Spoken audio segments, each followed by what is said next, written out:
pone el acento en el lugar correcto. Y el lugar correcto es la dimensión internacional de un fenómeno que a lo largo de la historia reciente de nuestro continente, para hablar solo de América Latina, pues ha marcado en el pasado, y lo decía ahora hace unos minutos el doctor Mantilla, que la lucha contra el crimen organizado estuvo focalizada durante mucho tiempo en los temas del narcotráfico, con todas sus especies y sus derivas, como el lavado de dinero, el tráfico de armas, el tráfico de personas. Y resulta que el sistema circulatorio del crimen organizado estaba ahí, vegetando, contaminando, penetrando nuestras sociedades y particularmente insertándose en la cultura de nuestros pueblos. Y nada estábamos haciendo. Aquí hay que reconocer además que las luchas históricas nuestras contra el crimen organizado, particularmente contra el narcotráfico, y resalto hoy aquí la presencia del doctor Alfonso Valdivieso, que ha sido uno de los bastiones más importantes a nivel global de esa lucha, por lo que hizo como fiscal general de la Nación. Se olvidó más adelante, pese a todos esos logros, de lo que estaba ahí cocinándose de manera latente. Hoy uno tiene que decir con claridad, hoy hay otras multinacionales del crimen y tienen que ver con el ejercicio de la iniciativa privada y tienen que ver con estructuras empresariales dedicadas a fomentar y a promover el crimen organizado. Por eso alguien decía, el profesor Fernando Cepeda, uno de los grandes teóricos de este tema, que no hay corrupción sino crimen organizado transnacional. Y ese es el énfasis que le pone este foro a esta discusión, que es el énfasis acertado. Porque son batallas internacionales, con instrumentos internacionales y con resultados internacionales. El señor fiscal, el doctor Néstor Humberto, que ha estado, por supuesto, con tanto coraje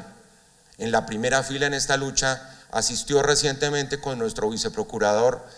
a una reunión de procuradores y fiscales en Brasilia. Y tres de las grandes conclusiones de esa reunión fueron básicamente, considerando además el déficit que existe a nivel en este momento de herramientas internacionales que funcionen, como por ejemplo se combinó en esa reunión de Brasilia la necesidad de conformar equipos conjuntos de investigación, de fortalecer las pruebas a nivel internacional en la lucha contra el soborno y contra el delito transnacional, y finalmente cómo era necesario romper con los parámetros tradicionales de la cooperación judicial, que les confieso, nosotros fuimos víctimas hace un cuarto de siglo cuando comenzábamos a solidificar los procesos contra el cartel de Medellín, y pedir pruebas hace 25 años era un acto de astucia o de arrojo, o para algunos jueces internacionales de estupidez, porque pensaban que cómo le entregaban pruebas a la justicia colombiana en ese grado de debilidad en que se encontraba. Y la realidad de hoy en día es que es en los escenarios internacionales donde hay que dar estas batallas. Ustedes saben muy bien cómo el paso inicial, la cuota inicial de todo este escándalo viene precisamente de la justicia internacional y seguirá en la justicia internacional, obviamente con todas las derivas que debe tener dentro de la justicia nacional. Porque a nivel nacional, lo que es gravísimo, y aquí ya lo mencionaba la doctora Mónica y el doctor Jaime Mantilla,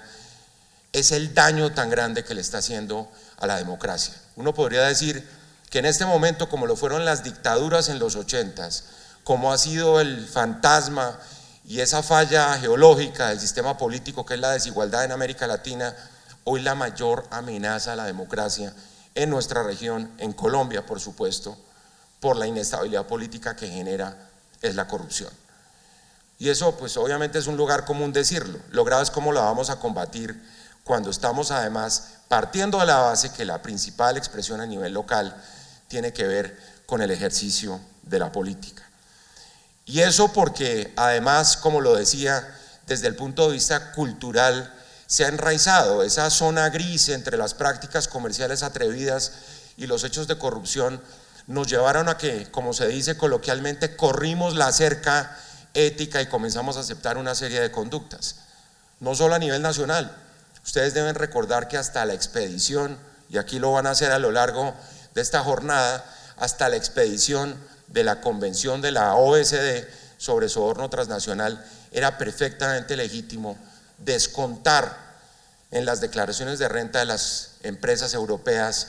lo pagado por coimas en América Latina y en los países del tercer mundo. Y estamos hablando además de comienzos de este siglo XXI, en donde apenas se produce esa medida. Luego eso es muy importante tenerlo a la vista, máxime cuando hoy en día estamos tratando de entrar a la OECD, uno de los espacios internacionales más importantes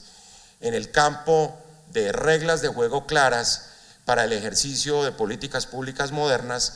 y donde los logros de la OECD en esa materia, por una parte las exigencias para los países que van a entrar y los logros, por ejemplo, en el tema de la persecución de activos a nivel internacional son notables. Y quiero ponerle un énfasis a esa última apreciación. Aquí cualquier cosa que hagamos, que llevemos a la cárcel a estos señores, importantísimo, que la Procuraduría tenga la capacidad de destituirlos e inhabilitarlos para el ejercicio de funciones públicas, clave. Pero si nosotros no somos capaces de tocarle los bolsillos a los corruptos, estamos perdiendo esta guerra. Y de nuevo el escenario internacional saca la cabeza. La OECD, por ejemplo, tiene una red de acción financiera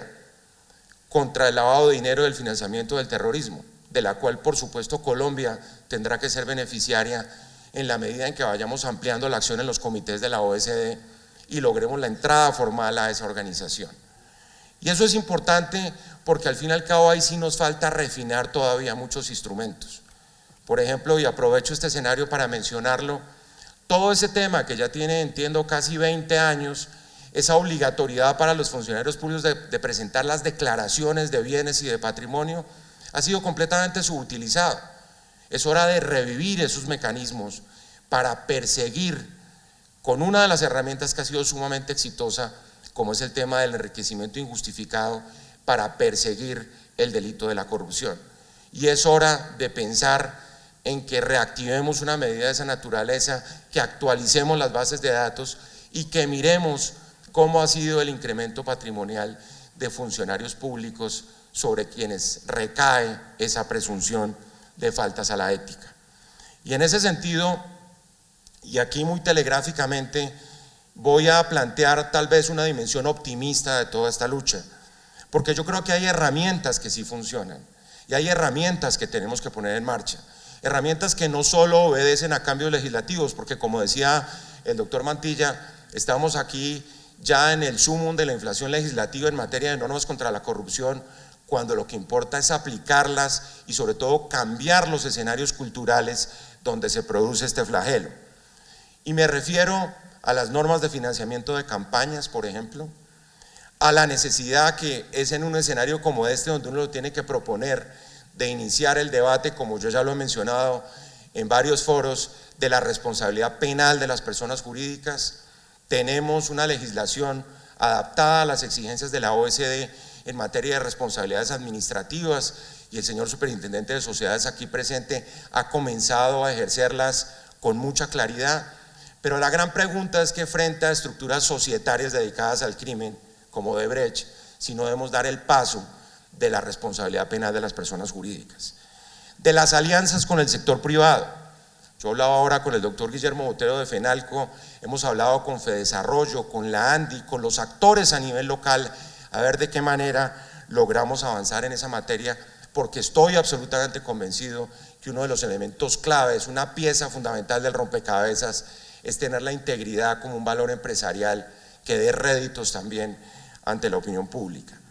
En cuarto lugar, la focalización en lo territorial, y con esto aquí hay una amenaza grandísima que la comentábamos con algunos de ustedes aquí en los minutos previos, y es la amenaza tan grande que se cierne sobre los procesos de descentralización que iniciamos en Colombia en 1986 con la elección popular de alcaldes, que profundizó la Constitución del 91 con la de gobernadores, y es que si no somos capaces de mostrar resultados a nivel local en esta lucha, pues se va a malograr, como se dice, todo el proceso de la descentralización, porque como alguien lo ha dicho, lo único que lamentablemente aparece descentralizado hoy en día es la corrupción. Luego, frente a los mandatarios locales hay una gran responsabilidad a nivel de gobernadores, a nivel de alcaldes. Si queremos mantener ese proceso de entrega de responsabilidades a los mandatarios locales, hay que mostrar resultados en la lucha contra la corrupción. En quinto lugar, el trabajo en los sectores sociales. Aquí se ha dicho también, ¿por qué siempre ese ensañamiento de la corrupción con los sectores sociales? Con la salud, con la educación, con la alimentación de los niños, con el deporte muchas veces, en fin, con la cultura,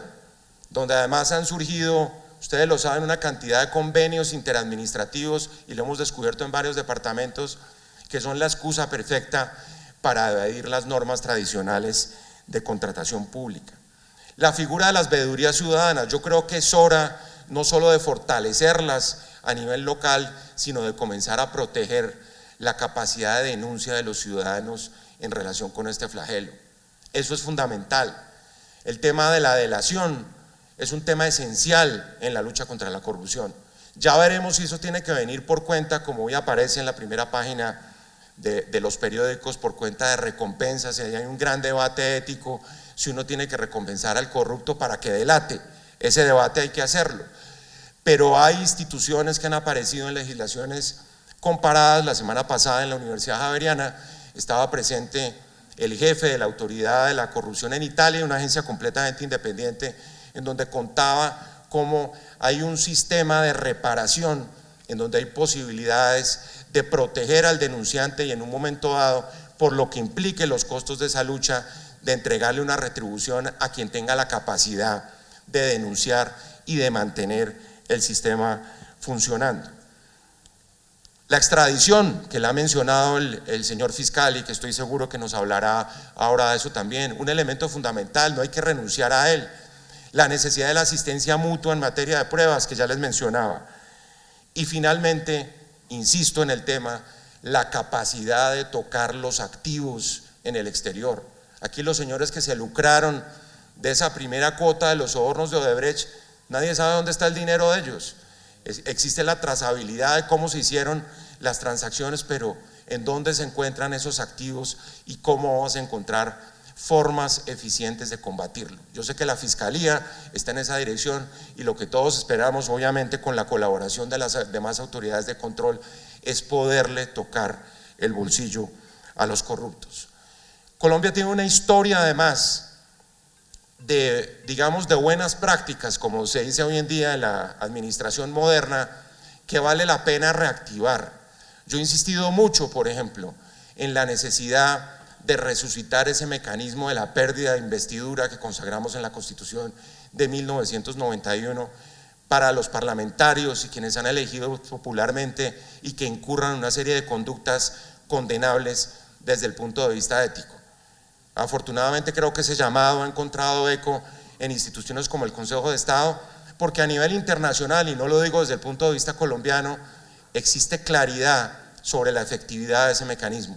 En una consultoría que hizo el Banco Interamericano de Desarrollo se demostró que de los instrumentos más efectivos en la lucha contra la corrupción fue el mecanismo de pérdida de investidura incorporado por Colombia en 1991. Los temas del enriquecimiento ilícito, el éxito de la Fiscalía de Alfonso Valdivieso en buena parte en las denuncias que hizo contra el narcotráfico y al tratar de romper esos vínculos entre la sociedad y el narcotráfico, tuvo que ver, ustedes lo saben, con la incorporación y con la utilización del delito de enriquecimiento ilícito, algo que además han copiado muchas legislaciones de América Latina y que tiene que ver además con una acción contundente, por supuesto, contra los capitales de los corruptos. Y la necesidad de la coordinación de nuestros organismos de control, y eso lo hemos hablado con el doctor Néstor Humberto Martínez y con el doctor Edgardo Maya, sabiendo que tiene que ser de alguna manera complementado en esa analogía gráfica de los tres mosqueteros por el cuarto mosquetero, que ustedes saben que fue el que tenía el verdadero poder en la novela de Dumas, que tiene que ser el sector privado y la sociedad entera luchando contra la corrupción. Concluyo diciendo, para no tomar más tiempo, que un elemento fundamental de todo esto, e insisto en el tema de la inflación legislativa en esta materia, es promocionar no solo nuevos liderazgos en este país que estén alejados del populismo, que es como la solución facilista frente a la lucha contra la corrupción, focalizados en la importancia de tener servidores públicos que sean ejemplares en su comportamiento. Me parece que más que leyes lo que hay que dar es buen ejemplo, y el servidor público tiene esa gran responsabilidad con la sociedad. Los controles legales existen, los controles morales hacen parte del fuero interno, pero donde estamos fallando es en la impunidad social y cultural que se viene presentando en Colombia, que ha llevado, como yo lo he repetido, a que la corrupción dé estatus en este país, y como en el lema que se ha empleado para otros escenarios, resulta que en este país ser pillo sí paga, y tenemos es que fomentar una cultura en donde ser pillo no pague, y eso es esencial, y eso es un problema cultural, y es un problema que no exclusivamente está en función, repito, de la aplicación de la ley, aunque por supuesto tenemos que seguir enfatizando nuestras acciones en los controles legales y en todo el fundamento moral y ético que hay que dar en esta lucha. Esa legitimidad ética que viene de aquí en adelante va a ser fundamental para todas nuestras acciones. Creo que el gobierno lo ha tenido claro cuando ha señalado que en toda esa avalancha de recursos de la cooperación internacional que va a llegar para financiar la implementación de los acuerdos de paz, tendrá que haber principios de transparencia, de ética, de probidad y de integridad. De tal manera que estamos como en una especie de punto de inflexión de la sociedad, y la medida la vamos a dar nosotros mismos en cuanto seamos capaces de romper con eso, como sucedió en los años 90 frente al narcotráfico, como ha sucedido en otras épocas de nuestra historia en donde las instituciones tienen que funcionar,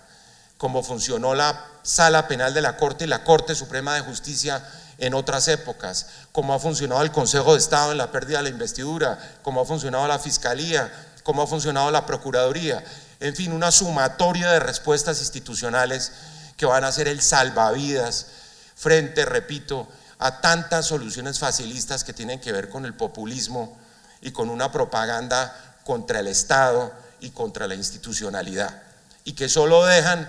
un cadáver en el camino, que es la democracia, y eso es lo que tenemos que evitar a toda costa, porque repito, la corrupción mata la fe en la democracia, en las instituciones, en el mercado, y pensar un escenario del país donde las instituciones estén en entredicho, como lamentablemente lo muestran hoy las encuestas. Ustedes vieron la encuesta de Gallup que trae hoy la primera página de la prensa nacional. La corrupción después de 10 años aparece como la primera preocupación de los colombianos. Ojalá fuéramos capaces de darle la vuelta a eso en sentido positivo y mostrar resultados y rechazar desde el punto de vista social la impunidad cultural que ya he venido mencionando. Porque en últimas, y con esto sí termino, es claro que no habrá paz si hay corrupción, que no habrá paz si los escenarios de la transparencia y la rendición de cuentas no terminan imponiéndose en este país. Porque lo más grave que nos puede suceder es que le estemos ganando la batalla a los violentos, pero estemos perdiendo la batalla contra los corruptos. Muchas gracias.